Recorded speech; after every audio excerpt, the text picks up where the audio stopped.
Hola, ¿qué tal? Bienvenidos a este nuevo video tutorial, queridos suscriptores, en el cual vamos a implementar una instalación solar para aprovechar su calor residual que se obtiene una vez acumulado hasta su límite el calor en el depósito para su aprovechamiento en ACS o agua caliente sanitaria. Con el aprovechamiento del calor residual de una instalación aumentaremos el rendimiento de la instalación. Este calor se puede aprovechar para otros usos, como por ejemplo calentamiento de piscinas, calefacción de apoyo, en bombas de calor para aumentar el rendimiento de estos equipos de climatización, o incluso es aprovechado para las instalaciones con bombas de calor geotérmicas. Muy habitual encontrarnos con el agotamiento del suelo y pérdidas del gradiente geotérmico. Para regenerarlo, algunas instalaciones geotérmicas utilizan el calor residual de las instalaciones solares, inyectando este calor sobrante en los pozos geotérmicos. En este vídeo vamos a aprovechar el calor residual, el calor que de no aprovecharlo necesitaría de una instalación con aerotermo o disipador estática para utilizarlo como apoyo en una instalación de calefacción por suelo radiante. El suelo radiante, al trabajar con temperaturas en torno a 40 grados, temperaturas menores que las temperaturas utilizadas en las instalaciones de calefacción convencionales, como por ejemplo las instalaciones con radiadores, lo que nos daría un mayor rendimiento en la instalación solar. Para implementar la instalación debemos recurrir a un controlador de una versión de mayores características, con un mayor número de relés y sondas que permitan controlar un mayor número de elementos de la instalación. Tal es el caso del controlador solar Deltasol SLT, que es el que utilizaremos para implementar esta instalación solar.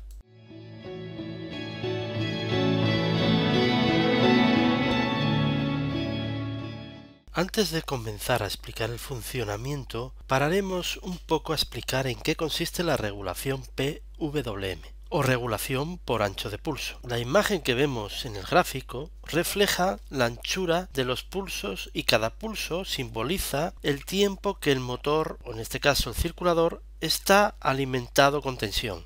Y de esta forma, cuanto más ancho sea el pulso y más corto sea el tiempo entre pulso y pulso, más potencia recibirá el motor. Y al contrario, cuanto más corto sea el pulso y más largo el tiempo entre pulso y pulso, menos potencia recibirá. Las consecuencias de todo esto en un circulador son mayor potencia, mayor velocidad en la bomba y al contrario, al recibir menos potencia, menor velocidad y por tanto menos caudal desplazado por la bomba. Para implementar nuestra instalación utilizaremos 3 de los 4 relés para activar las bombas y válvulas, utilizaremos las 4 sondas disponibles, utilizaremos también una de las salidas PWM para control de velocidad del circulador y utilizaremos la entrada S6 para conectar un sensor que nos medirá la temperatura y el caudal con el cual podremos medir la energía solar captada. Estando la instalación solar funcionando de forma que se esté aprovechando el calor de aportación solar para acumularlo en el depósito solar y aprovecharlo para ser utilizado como agua caliente sanitaria, cuando éste alcance la temperatura máxima ajustada en el depósito a través de la sonda S2, 60 grados, es lo habitual, la válvula 3V1 conmutará para que el exceso de radiación o el calor residual sea acumulado ahora en el siguiente depósito, en el depósito acumulador de inercia, estableciéndose así la circulación del fluido caloportador entre el captador solar y el acumulador de inercia. Cuando esto ocurre, si la temperatura en el acumulador de inercia es mayor que la temperatura en el retorno medido con la sonda S3 colocada a la salida del suelo radiante, entonces la válvula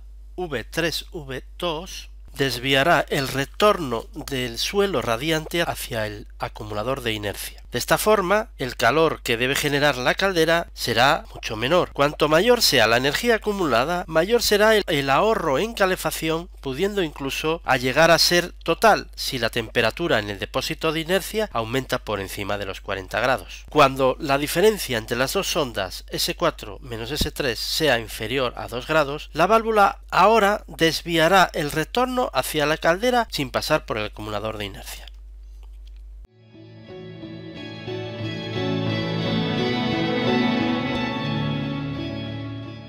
En cuanto al esquema eléctrico se refiere, en primer lugar son dos hojas.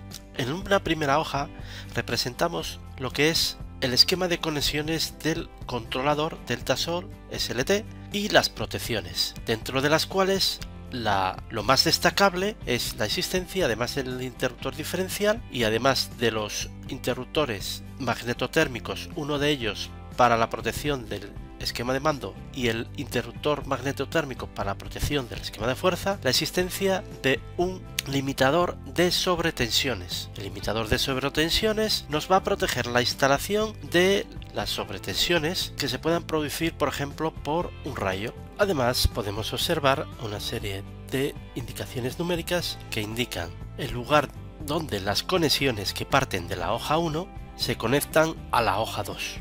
En el esquema de la hoja número 2 podemos observar un presostato de agua T mínima, es decir, este presostato nos va a indicar si existe o no agua en la instalación o si se ha producido una fuga. Si se produce una fuga, se produce la apertura del circuito a través del presostato indicando la falta de agua en la instalación para proteger la bomba. Parte de la bomba tendrá un relé térmico que lo protege contra sobreintensidades. Daros cuenta que es uno de los elementos de la instalación, una bomba de alta eficiencia y es bastante caro. Después tenemos también los relés que van a activar cada una de las dos electroválvulas que dispone la instalación. Entonces, cuando haya calor residual que almacenar, entonces se activará el contactor KM2.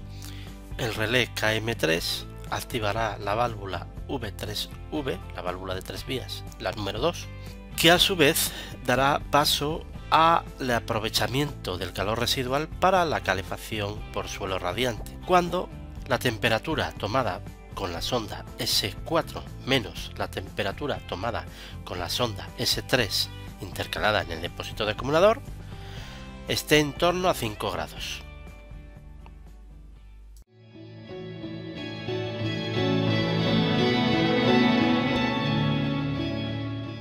En primer lugar, realizamos un ajuste básico del sistema. Para ajustar o elegir el sistema más adecuado en esta instalación, partimos de la base del número de grupos de captadores y el número de grupos de acumuladores que dispone la instalación. En nuestro caso, el que mejor se adapta sería el sistema 3.1, puesto que nuestro sistema dispone de un grupo de captadores, una bomba, una válvula de 3 vías y 2 acumuladores. Una vez ajustado el sistema, ajustamos la velocidad de la bomba o del circulador.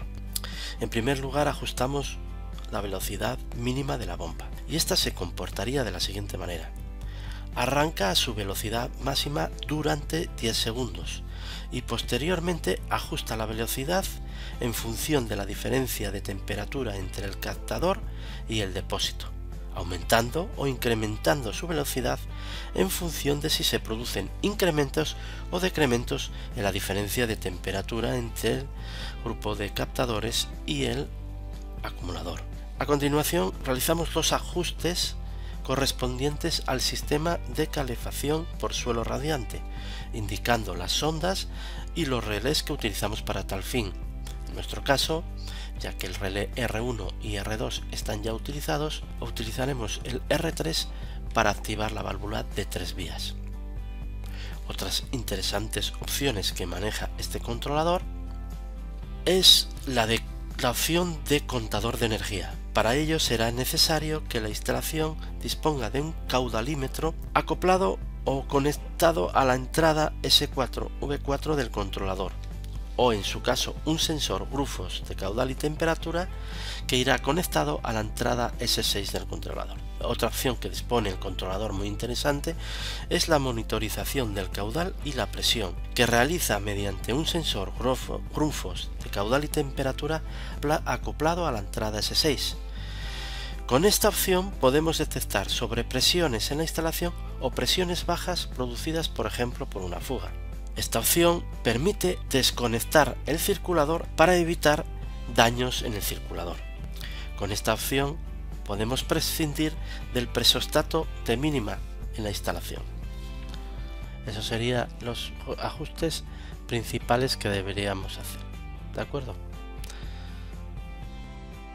Antes de irme, intenten ustedes adivinar cómo sería o cómo se realizaría el ajuste para una bomba de recirculación de ACS. Y como segundo ejercicio, sustituyan el presostato de mínima por un sensor Grundfos de caudal y temperatura que en el esquema eléctrico.